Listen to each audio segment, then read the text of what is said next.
السلام عليكم ورحمه الله وبركاته. اهلا وسهلا بكم في حلقه جديده من حلقات قناه التصوير المصري. معاكم احمد فتحي. كل سنه وانتم طيبين بمناسبه عيد الاضحى المبارك اللي خلصان بقاله كام يوم. حلقه النهارده حلقه عملي وعن الاتش اس اس، عن الاضاءه وبالنهار وبعد العصر والجو حر جدا، فيا ريت نقدر الشمس دي مش باللايك مش بالكومنت. ادعي لي انا والراجل الغلبان ده عشان احنا اهم حاجه عندنا الدعوه. النهارده انا عامل الحلقه دي مخصوص ليه؟ انا عملت حلقه اتش اس اس قبل كده من قريب، كان في جنينه وكلام زي كده. جالي رسائل وكومنتات ان ليه الخلفيه مش غامقه زي الاجانب لما بيصوروا اتش اس اس بيبقى خلفيه مظلمه او غامقه. فالحلقه دي نعملها زي مراجعه على اتش اس عادي، وفي نفس الوقت اوريك انا ممكن اخلي خلفيه غامقه ازاي وما خليتهاش غامقه ليه، ولو عايز اخليها غامقه فهخليها غامقه ليه، لان الموضوع هنا بيختلف من مصور لمصور.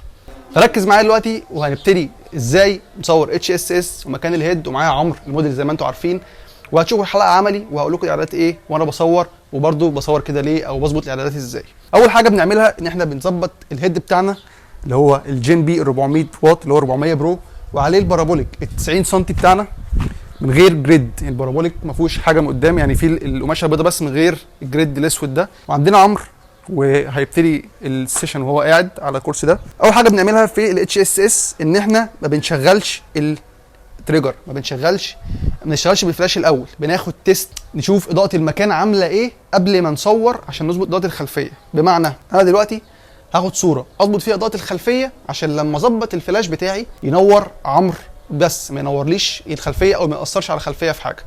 فهناخد تيست.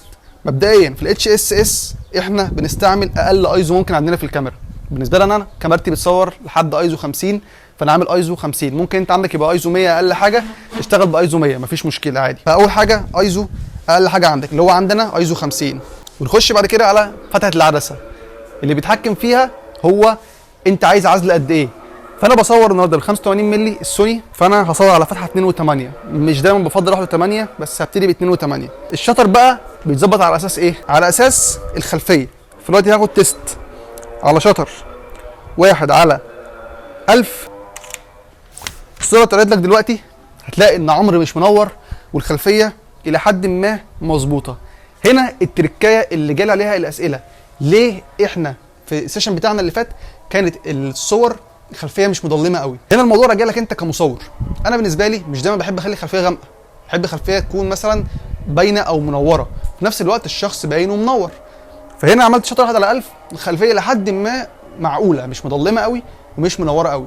لو انا عايز اغمقها هعلي شطر اكتر زي ما هتشوفوا معايا، لو انا عايز افتحها هقلل شطر برده زي ما هتشوفوا معايا.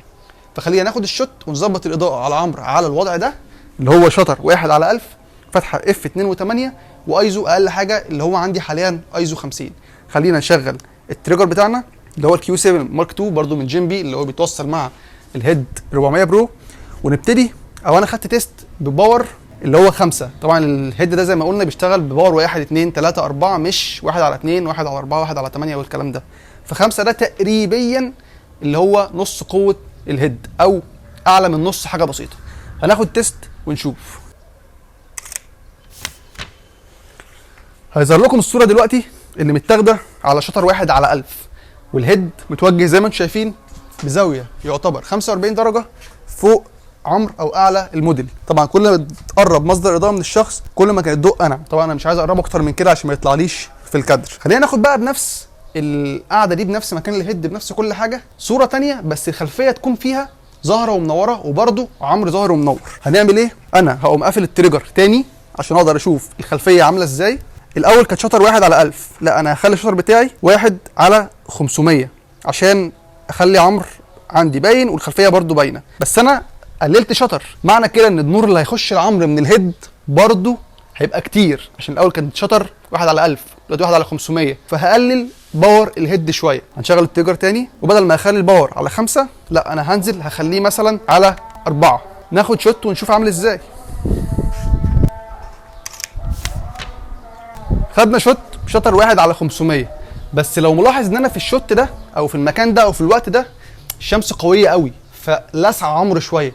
يعني لما قللت شطر الخلفيه ظهرت بس دخل لعمرو نور من الجنب التاني زياده شويه، فتحس ان في لسعه من الجنب. في حاله زي كده مش هقدر اوطي الشطر بتاعي، افضل اخليه زي ما عملنا في الاول. هوريك بقى شوت تاني دلوقتي ونخلي الخلفيه غامقه زي ما الناس كانت طالبه قبل كده او بتتساءل. زي ما احنا بنفس كل حاجه وهنرفع الشطر بتاعنا هنخليه ازيد من ال1000، ازيد من الصوره الاولانيه.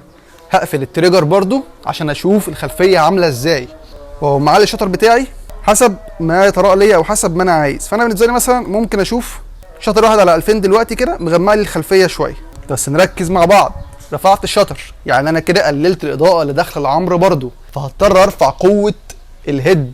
بدل ما كانت الاول خالص على قوه 5 هخليها مثلا على قوه 7، وناخد تيست شوت ونشوف النتيجه عامله ازاي.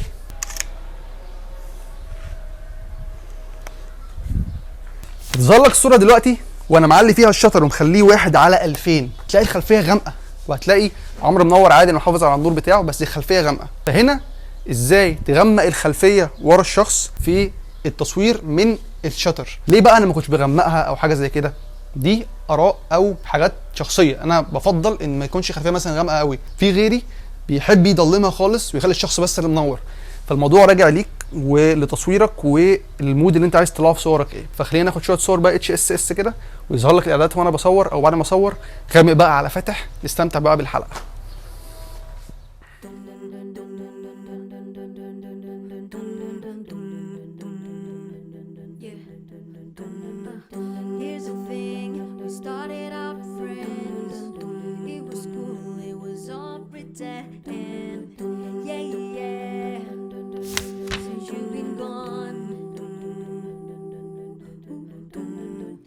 Dedicated, you took the time. Wasn't long till I called you mine. Yeah, yeah. Since you've been gone, and all you ever hear me say is some picture me with you. That's all you ever hear me say. But since you've been gone, I can feel for the first time. So moving on, yeah, yeah. They say you, now I get what I want. Since you've been gone, your hair, your tears, your blowing. All the signs are out of mind. Shut your mouth, I just can't take it. Again and again and again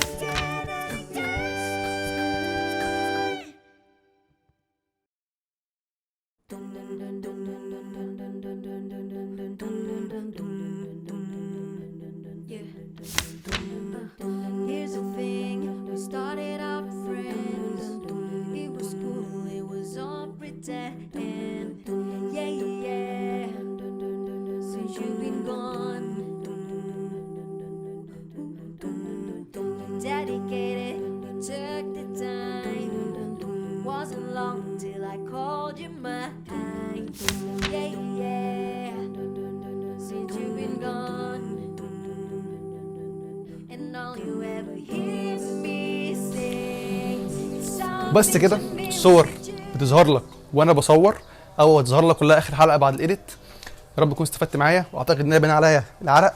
يا ريت ما تنسانيش من دعائك، لان الجو اللي واقف فيه ده يعني حرام يعني. ما تنساش الراجل ده من الدعاء برضه عشان تعب معانا جامد في الحلقه دي. واستنوا كل جديد ان شاء الله، وسلام.